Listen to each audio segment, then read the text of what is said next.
Hey, everybody. As you know, everyone's been talking about Google CEO Sundar Pichai's recent testimony before Congress. Now, some critics have even correctly accused him of lying. Okay, so he's lying. Now what? Well, you charge him and you put him in jail. However, it's not that easy. In order to criminally convict a person of lying, it has to be proved that the person is lying by a jury of that person's peers in order to find the defendant guilty. So today, you and I are going to play a game. You, the viewer, are going to be the jury, and I'm going to attempt to prove that Google CEO Sundar Pichai violated federal criminal law and lied to Congress under oath. Then, in the comments section below, I'll make two comments, one for guilty and the other one for not guilty. After watching the video, please like the comment that best describes your verdict, either guilty or not guilty. With that said, you should also know this Bukkake Chokeslam is brought to you by DDJ and the letters F and U. So, let's get started. As you're aware, Sundar Pichai actually testified before Congress. So, here's a little bit of a clip of that. Now, the entire video is almost 4 hours long, but I'm just going to play a short clip because I don't want to waste your time sifting through that entire 4-hour video. Here we go. Please raise your right hand. Do you swear that the testimony that you are about to give shall be the truth, the whole truth, and nothing but the truth, so help you God? Thank you. Let the record show that the witness answered in the affirmative. Our only witness today is Mr. Sundar Pichai. Mr. Pichai is the Chief Executive Officer of Google.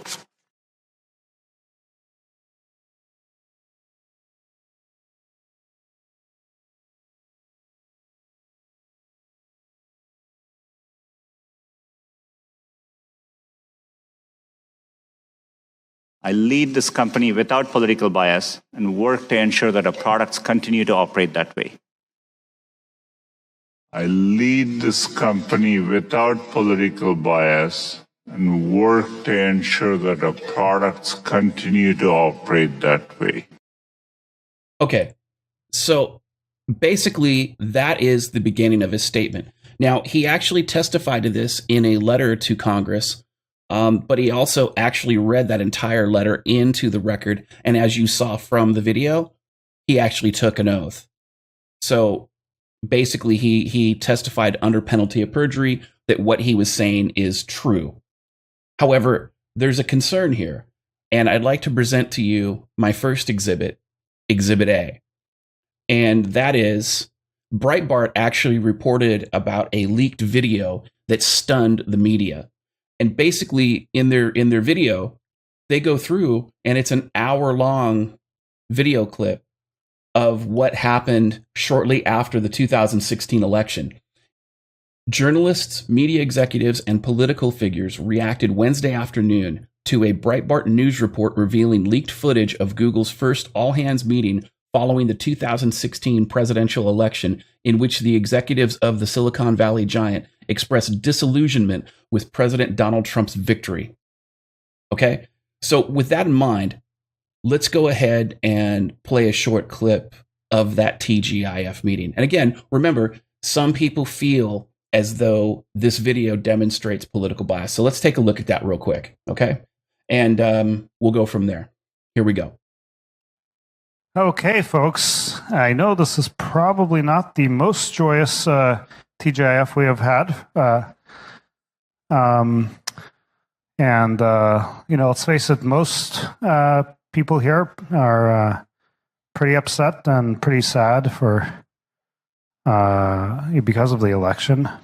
Anyway, on a more serious note, myself as an immigrant and a refugee, I certainly find this election deeply offensive, and I know many of you do too. And I think it's a very stressful time, and it conflicts with many of our values.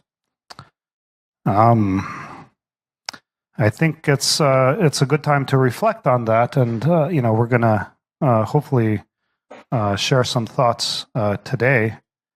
I guess there are two dominant reasons to be upset. One is because so many people apparently don't share many of the values that we have.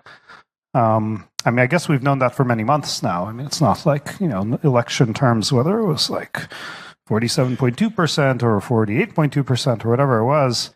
It's always been a lot of people that apparently feel that way. But certainly confronting it firsthand is pretty upsetting. And secondly, confronting the reality of an administration that's now forming. And a few moments later, and historically, all political processes are stressful and tough, particularly if the outcome is not what you hope for. On top of that, I think all of us would agree this election was particularly hard. There was a lot of rhetoric, and there were a lot of groups targeted. And so I think all of that makes it a very hard cycle, especially with our values. a few moments later. So for what it's worth, I've been a very long time Hillary supporter. But as Kent said, the most important thing is I very much respect the outcome of the democratic process, and who any one of us voted for is really not the point, because the values that are held dear at this company transcend politics, because we're going to constantly fight to preserve them. I want to take you back to 8:30 p.m. on Tuesday night. I was at home with friends and family watching the election returns. And as we started to see the direction of the voting, I reached out to someone close to me who was at the Javits Center where the big celebration was supposed to occur in New York City, somebody who'd been working on the campaign. And I just sent him a note and said, are you okay? It looks like it's going the wrong way. And I got back a very sad, short text that read, "People are leaving, staff is crying, we're going to lose." That was the first moment I really felt like we were going to lose. And it was this massive, kick in the gut that we were going to lose. And it was really painful. Donald J. Trump is now President of the United States. President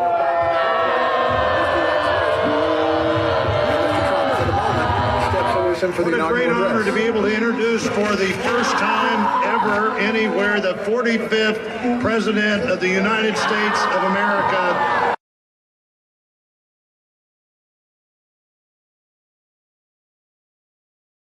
Okay, so basically, as we see, this TGIF, now it was an hour long. Obviously, I cut it into a shorter clip and added a couple things for effect, but that's my Exhibit A.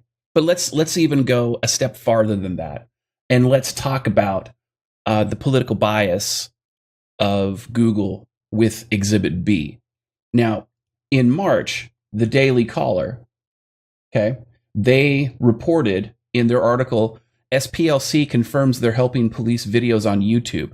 Now, YouTube is a subsidiary of Google. Even with the reformation into Alphabet, it still is owned by Google. Google still oversees YouTube. Now, with that in mind, the article says, the Southern Poverty Law Center has confirmed the Daily Caller's exclusive report that they are policing content on YouTube as part of YouTube's Trusted Flagger program. They go on to state, first, the flaggers are equipped with digital tools allowing them to mass flag content for review by YouTube personnel. Second, the partner groups act as guides to YouTube's content monitors and engineers, designing the algorithms, policing the video platform, but may lack the expertise needed to tackle a given subject. YouTube admitted to the Daily Caller News Foundation on Thursday that their content moderators recently purged a large number of conservatives and right-wing channels on the website, but claimed the censorship was a mistake and attributed it to human error. Now, with that in mind, let me tell you something. Sundar Pichai also testified, and you can look at this later, and I think a couple other news outlets have reported this, that the algorithms are responsible for the censorship. It's not people. But the reality is that's not the case. The Southern Poverty Law Center is actually helping design the algorithms. Now, I've also done a previous video where I've shown that the Southern Poverty Law Center is actually funding Antifa terrorists. That is a serious issue. Now, in addition to that, YouTube actually admitted to the Daily Caller News Foundation that they wrongfully purged conservatives. Yet, Sundar Pichai, Google CEO, says that they don't. There's no political bias within their oversight of their platform, which is an absolute lie. And on top of that, recently, we heard about Gavin McInnes being targeted by Google and YouTube for copyright infringement for a video that Gavin actually owned the rights to. In fact, when YouTube refused to reinstate his channel, they said they weren't even going to process his appeal. There was news articles talking about this.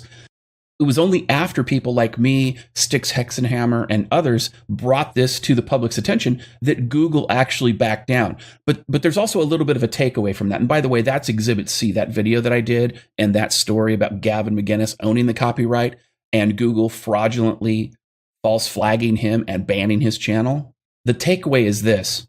They did it an hour after Gavin McInnes met with attorneys and they were preparing to sue Google. In other words, Google knew this was a lawsuit they couldn't win. They got scared and they blinked. That should tell you something. They are not as omniscient as people think they are. Google does not have the control that it thinks it does, and it is more of a paper tiger than people realized. Now, with that said, okay, so now we can prove, I think it's pretty obvious, we can prove that Google CEO Sundar Pichai lied to Congress. So what's the law? What do we do from there? Well, according to fine law, what are the penalties for lying to Congress? Perjury and lying to the federal government are both crimes that can land a person in some serious legal trouble. Perjury and lying to the federal government are both crimes that could land a person in some serious trouble. If convicted of either crime, a person could be looking at up to 5 years in prison. That means if a person is found to have lied during a congressional hearing or investigation, or simply lied to an FBI or other federal agent, actual jail time could result. Under the United States Code, Title 18, Section 1001, a person who knowingly or willingly makes a material statement that is false or fraudulent to the feds is guilty of a crime. The difficulty comes in prosecuting these crimes is the requirement that the statements be made knowingly or willingly. This allows those being accused of or investigated for perjury to assert a lack of knowledge at the time of the statement that the statement was false. However, as we saw, not only did Sundar Pichai testify before Congress under oath, but if we actually go back to their meeting, he was actually at the meeting where they discussed political bias. So he can't claim he was ignorant. He just can't. And here's the statute that we're talking about. It's U.S. Code 18, subsection 1001, statements or entries generally. Whoever in any matter within the jurisdiction of the legislative branch of the government of the United States knowingly and willfully falsifies, covers up by any trick, scheme, or device a material fact, makes a materially false, fictitious, or fraudulent statement or representation, makes or uses any false writing or document knowing the same to contain any materially false or fictitious or fraudulent statement or entry, shall be fined and imprisoned not more than 5 years, or if the offense involves international or domestic terrorism, imprisoned not more than 8 years. Now, why did I highlight that last section? Why did I highlight it? It's because Google has the Southern Poverty Law Center as one of its trusted flaggers. In other words, Google is actually giving money to the Southern Poverty Law Center, and they're working together to ban videos, specifically conservative content. Google's had already admitted publicly that they've done this in error on many occasions. The Southern Poverty Law Center, as I outlined in my prior video, actually funds BAM. They fund Antifa. Antifa has been designated by the Department of Homeland Security to be a terrorist organization, to be a terrorist group, and they commit terrorist violence. That's the issue. So not only is Google working with an organization that funds terrorism, they lied under oath to Congress. Sundar Pichai lied under oath to Congress. Okay, Bernie Madoff, amongst the other charges he was charged with, he was actually charged and convicted for lying to Congress under this law. In addition to that, Martha Stewart was also tried and convicted for lying to Congress under this law, or at least to federal agents. And then finally, most recently, okay, Michael Cohen was charged with lying. He actually admitted it. In fact, it even says President Donald Trump's former personal lawyer pleaded guilty Thursday to lying to Congress. Okay, he's going to jail. I believe it's for 3 years. Now, again, a lot of people might say, well, DDJ, here's the thing.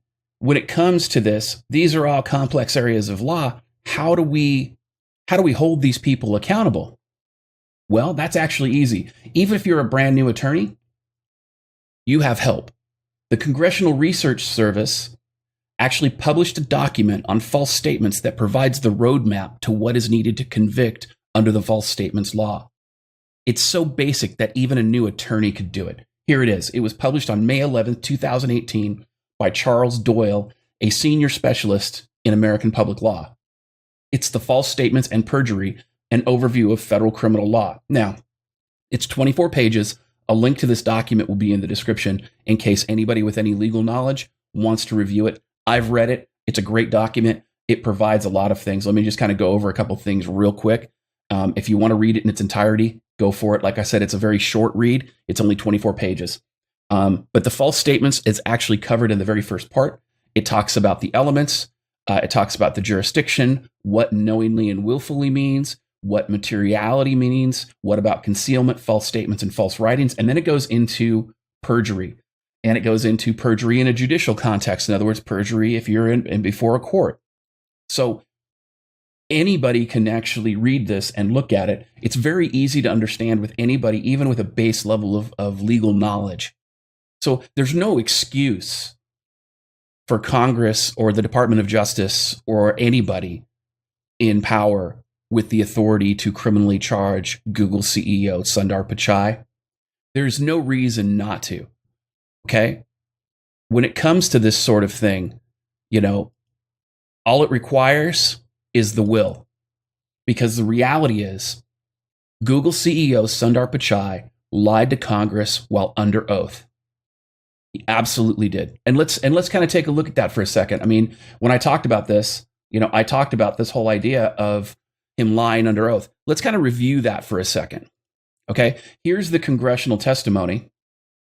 All right, and let's watch the beginning of it. Please raise your right hand. Do you swear that the testimony that you are about to give shall be the truth, the whole truth, and nothing but the truth, so help you God? Thank you. Let the record show that the witness answered in the affirmative. Okay, so he took an oath. He's done. The evidence is clear. It is absolutely crystal clear. And he can't say he didn't know. He was at the meeting where they talked about how to support the opponents of Donald Trump, how to support the opponents of conservatives, how to support the opponents of the GOP. This was an hour-long meeting that was leaked. Sundar Pichai was present. Period. So, with that said, after watching this video, do you think that Google CEO Sundar Pichai is guilty or innocent of the crime of lying to Congress? Vote in the comments below. And remember, I'm DDJ, and this Bukkake Chokeslam has been your dose of misandry today.